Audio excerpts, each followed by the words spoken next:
मोर प्रिय पिलामाने आशा करी समस्ते बहुत ही भलरे थिबो। मैक्सिमम पिलांको मनरे डाउट रही खास करिकी आमर जो रेसिडेंट सर्टिफिकेट इनकम सर्टिफिकेट आउ कास्ट सर्टिफिकेट को लेकिन ता सहित मु आपको ये गोटे जिनस कहवाई चाहिए आपन कौ कौ जिनस गुड़ा बर्तमान रेडी करिकी रखिबे ऑनलाइन एप्लाई पूर्वर कहीं ऑनलाइन एप्लाई करने आपन को हार्डली मुझे पूर्वर कही 10 ରୁ 12 दिन आपंकर टाइम मिल से टाइम मिली डेट आपंकर बढ़िबार चांस प्राय तो नहीं कहले चले बढ़ले बढ़ी पारे कहीहबनी। तो लाइक और शेयर करके सबू सांग मानू भी जनईदेवे जो द्वारा कि तांको मनर भी जहाँ डाउट थी ना से डाउट यही वीडियो को देखला परे पूरा पूरी क्लियर हो आउ चैनल को नुआ अच्छा देन एवं सब्सक्राइब करिकी ऑल नोटिफिकेशन को भी आपण ऑन करदेवे।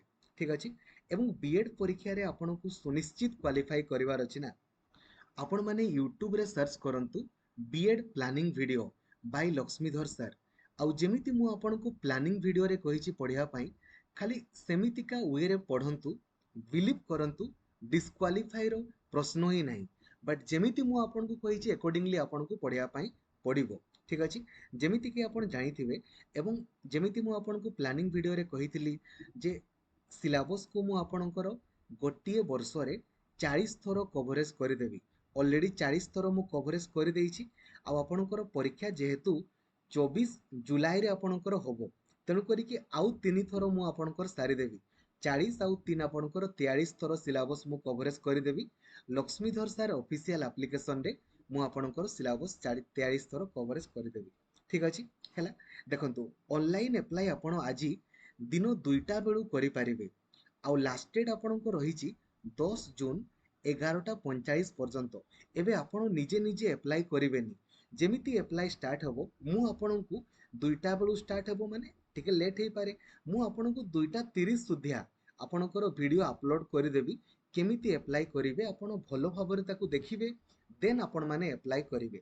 ठीक अच्छे बुझीगले कहीं टिके मिस्टेक हेले आपणकर प्रोब्लेम हो आपण मैंने जदि किसी भी चेंजेस करने चाहती 11 जून रे चेंज करें एडमिट कार्ड 15 जुलाई रे आपणकर आसीबो परीक्षा 24 जुलाई रे आपणकर होबो बीएड आउ बीएचडी एमएड परीक्षा 25 जुलाई रे होबो तापरे ए जो 25 जुलाई रु सॉरी 15 जुलाई रु 22 जुलाई मध्य रे ए समय रे आपण माने कोन करि परिबे ना जो माने देखंतु जो माने +3 फाइनल ईयर परीक्षा देइचंती किंबा देबे तांकर तो रिजल्ट बाहरिनी सेमानकर तो मार्क अपडेट हेइनी सेमाने मार्क अपडेट आपणकर करि परिबे ता सहित आपणकर चॉइस लॉकिंग मध्य आपणकर करि परिबे चॉइस लॉकिंग बोधे एबे मागी न पारे परवर्ती समय रे मागिबो।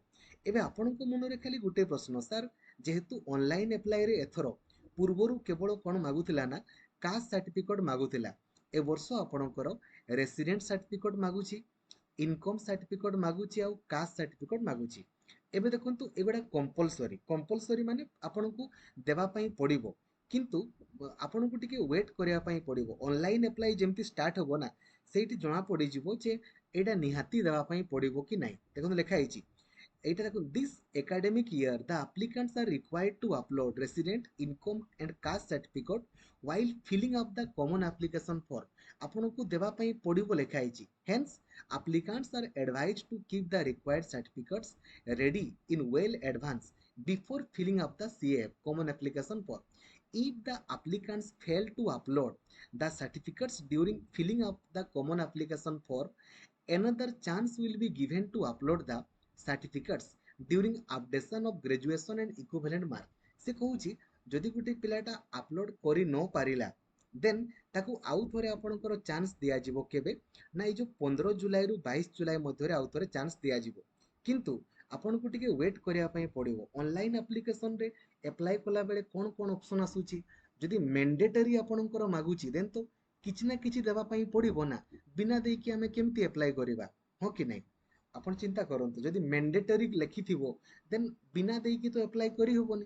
तो देखंतु रेसिडेंट सर्टिफिकेट रो वैलिडिटी आपनकर 5 वर्ष अटे इनकम सर्टिफिकेट रो वैलिडिटी 3 वर्ष अटे आउ कास्ट सर्टिफिकेट एसटी एससी पिलांकर caste certificate validity life time अटे कास्ट सर्टिफिकेट ठीक अछि एटा होची आपनकर रेसिडेंट एटा होची आपनकर इनकम हैला कास्ट सर्टिफिकेट एसटी एससी पिलांकर लाइफ टाइम अटे एससीबीसी पिलांकर आपनकर 3 ବର୍ଷ ଅଟେ। ଏବେ ଦେଖନ୍ତୁ ସାର୍ ମୋର ଓବିସି ମୁଁ କୋଉଥିରେ କରିବି? ଓଡ଼ିଶା ଗଭର୍ଣ୍ଣମେଣ୍ଟରେ ଓବିସି ପିଲାଙ୍କର ରିଜର୍ଭେସନ ନାହିଁ। ଆପଣ ମାନେ ଏସିବିସି କାଢି ଦିଅନ୍ତୁ। ସେମ୍ ଜିନିଷ କିଛି ନାହିଁ, ଆପଣ ଦୋକାନୀ କିମ୍ବା ଯିବେ ଟିକେ ଦେଖନ୍ତୁ ଟିକେ ଆପଣ ମାନେ ଚାହିଁଲେ ସବୁ ଜିନିଷ ସାଙ୍ଗେ ସାଙ୍ଗେ ହେଇଯାଏ ଆଜ୍ଞା। ଜିନିଷ ହଉଛି ଆପଣଙ୍କର ଚେଷ୍ଟା ଉପରେ। ଏବେ ଟିକେ ଇଲେକ୍ସନ ଅଛି, ଇଲେକ୍ସନ ଆପଣଙ୍କର 1 ତାରିଖ ସରିଯିବ, ତାପରେ ତ ଆପଣଙ୍କ ପାଖରେ ଟାଇମ ଅଛି ନା, ସାଙ୍ଗେ ସାଙ୍ଗେ ହେଇଯିବ। ତ ଆପଣ ମାନେ କାଷ୍ଟ ସାର୍ଟିଫିକେଟ କାଢନ୍ତୁ। ଓବିସି ପିଲାମାନେ ଯଦି ସେମାନେ ଏସିବିସି ସାର୍ଟିଫିକେଟ କାଢି ନ ପାରିବେ ନା, ଦେନ୍ ଏସିବିସି ରିଜର୍ଭେସନ ମିଳିବନି। ଓବିସି ପିଲାଙ୍କ ରିଜର୍ଭେସନ ନାହିଁ ଓଡିଶା ଗଭର୍ଣ୍ଣମେଣ୍ଟରେ, ଏସିବିସି ପିଲାଙ୍କର ଅଛି। ତ ଯଦି ଓବିସି ପିଲାମାନେ ଏସିବିସି କାଢି ପାରିବେ ଦେନ୍ ଏସିବିସି ରେ ଆପ୍ଲାଏ କରିବେ। ଯଦି କାଢି ନ ପାରିବେ ଆପଣ ମାନେ ଜେନେରାଲ ରେ ଆପ୍ଲାଏ କରିବେ। ଡିଫରେନ୍ସ କଣ? କଟ ଅଫ୍ ମାର୍କ ଆପଣଙ୍କର ଏସିବିସି ରେ କମ ଯିବ, ଜେନେରାଲ ରେ ଅଧିକ ଯିବ, ଏତିକି ହିଁ ଡିଫରେନ୍ସ, ଆଉ ଆପଣଙ୍କର କିଛି ନୁହେଁ। ଠିକ ଅଛି। ତ ଯଦି ଆପଣଙ୍କର ଭ୍ୟାଲିଡିଟି ଅଛି, ଦେଖନ୍ତୁ 2018 ଅଗଷ୍ଟ ପରେ ଯଦି ଆପଣ ମାନେ କାଢିଛନ୍ତି, ଅଗଷ୍ଟ ପରେ ଏସଟି ଏସସି କାଷ୍ଟ ସାର୍ଟିଫିକେଟ କାଢିଛନ୍ତି, ଲାଇଫ ଟାଇମ ଭ୍ୟାଲିଡିଟି ଆପଣଙ୍କର। ଠିକ ଅଛି। ଯଦି ଏସିବିସି ସାର୍ଟିଫିକେଟ କାଢିଛନ୍ତି 2018 ଅଗଷ୍ଟ ପରେ, 3 ବର୍ଷ ଭ୍ୟାଲିଡିଟି। ଠିକ ଅଛି। ରେସିଡେଣ୍ଟ ସାର୍ଟିଫିକେଟ ର ଭ୍ୟାଲିଡିଟି 5 ବର୍ଷ, ଇନକମ 3 ବର୍ଷର ଭ୍ୟାଲିଡିଟି। ଆପଣଙ୍କର ନାହିଁ, କାଢି ଦିଅନ୍ତୁ ନା। କାହିଁକି ନା ଏବେ ଆପଣ ମାନେ କାଢିଦେଲେ, ନୂଆ କାଢିଦେଲେ, ଯଦି ଭ୍ୟାଲିଡିଟି ନାହିଁ ନୂଆ କାଢିଦେଲେ, ଆରେ ଆପଣଙ୍କର ଚାକିରି ଆପଣ କରିବେ ନା, ପୁଣି 2 ବର୍ଷ ପରେ ଆପଣ ମାନେ ହିଁ ଚାକିରି କରିବେ, ଆପଣ ମାନଙ୍କର ହିଁ କାମରେ ଦେବ ନା। କାଢି ଦିଅନ୍ତୁ, ଆପଣଙ୍କର ବେନିଫିଟ। ସାର୍ ମୁଁ ସାଙ୍ଗେ ସାଙ୍ଗେ ତ କାଢି ହବନି ନା, କିଛି ପ୍ରୋବ୍ଲେମ ନାହିଁ।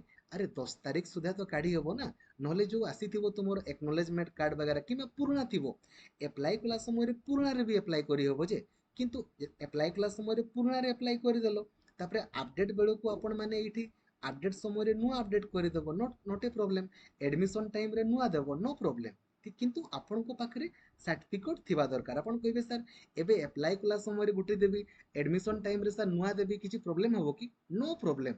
ଆପଣଙ୍କ ପାଖରେ ତ ସାର୍ଟିଫିକେଟ ଅଛି ନା।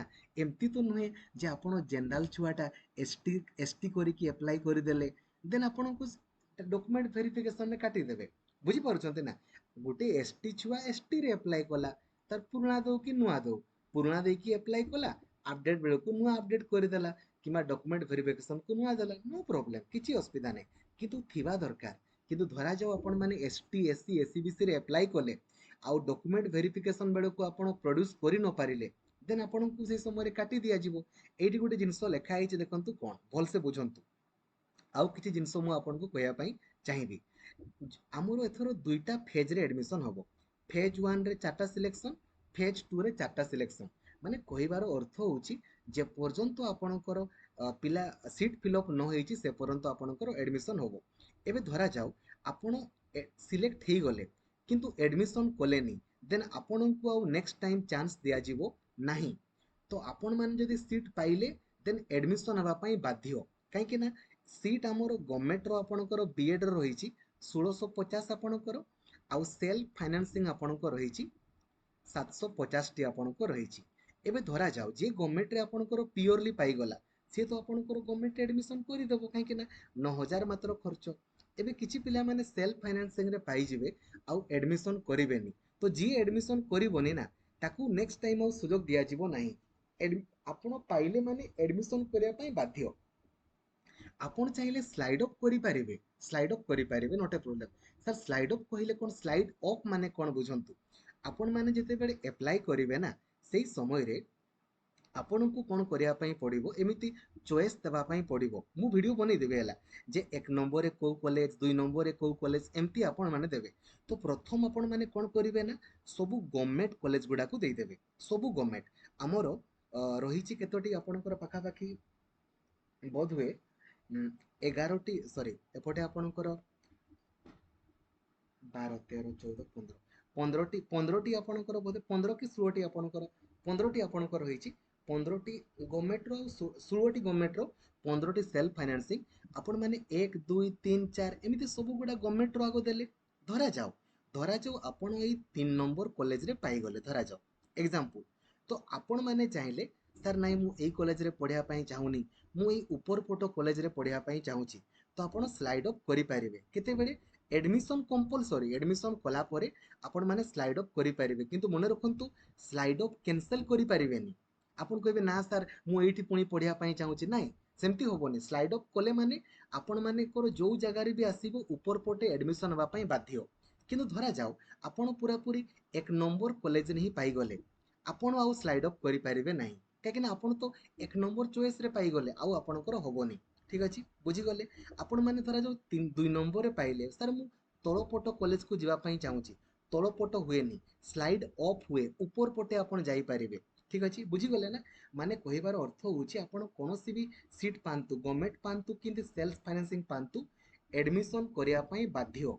एडमिशन कला परे आपण माने चाहिले सेल्फ फाइनेंसिंग, धरा जो पाई गले गोटे छुआटा सेल्फ फाइनेंसिंग पाइछि, धरा जाओ एग्जांपल कहूची से 12 नंबर किबा 18 नंबर कॉलेज रे पाइला, एबे तार से चाहिले स्लाइड अप करि पारिबो, स्लाइड अप करि देबो। स्लाइड अप कला परे जदि गवर्नमेंट रे सीट आपणकर खाली थाई देन सी गवर्नमेंट रे आपणकर हुए तो पाई जिवो। आ जो टंका देकी सी एडमिशन करिथिबो सेई टंका आपणको रिफंड हे जिवो। ठीक अछि, बुझी गले हैला।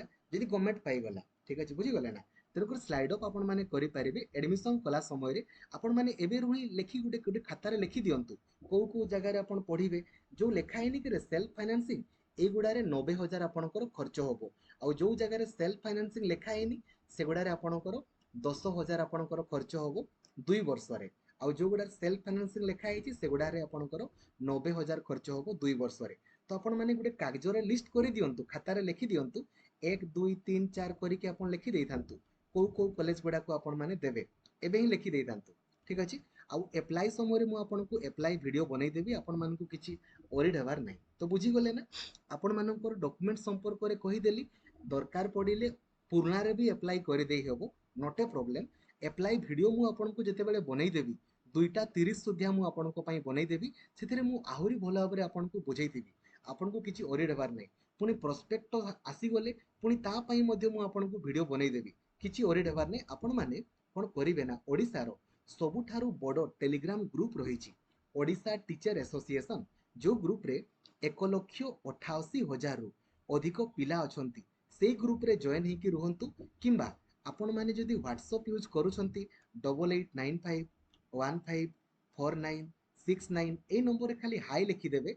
आपनको व्हाट्सएप ग्रुप, टेलीग्राम ग्रुप तथा मते पर्सनली मेसेज करिवारो लिंक आपनको मिलि जिवो, एवं सेथिरे मध्ये मु आपनको जणाई देबी। ठीक अछि। तो एबे आपण माने अप्लाई करि दियंतु, जदि आपनकर वैलिडिटी अछि देन वेल एंड गुड, जदि नाही देन नुआ आपण माने अप्लाई करि दियंतु, सेटा आपनकर चाकरी बेलको भी काम रे देबो। ठीक अछि। Thank you. जय जगन्नाथ।